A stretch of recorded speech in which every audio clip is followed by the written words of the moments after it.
Like you hear all this hype about how AI is awesome for programming. It makes me so much more efficient, people say on Twitter and whatever. And like, I just know they're not very advanced programmers at all and probably spend most of their time doing very boilerplate things that probably shouldn't be programmed in the first place because it's a sign of bad code, right? If you're doing that stuff, then yeah, you tell the AI to like generate the 57,000th version of reading an event from Windows and you've got that. But like, that's not what somebody really doing interesting work on a game is doing at all. They're not doing glue code. They're not doing boilerplate code. I mean, there's a little bit of that stuff once in a while.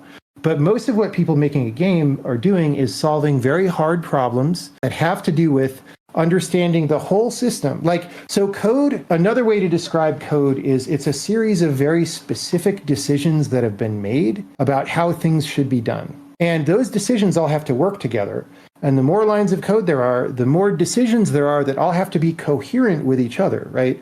And so to work on the code, you have to understand all the decisions that interact with the code that you're working on. And sometimes those decisions are very invisible, in which case it's helpful if you have a senior programmer on the team who can explain those to you, or if people were very diligent about documenting and commenting, which a lot of programmers are very bad about, right? But those are also the things that AI is horrible at right now with regard to programming. It'll notice patterns, it'll regenerate very specific patterns for small snippets of code, but understanding the nuances of large sets of decisions is just not there. It's not part of what's happening right now. Now, that may improve.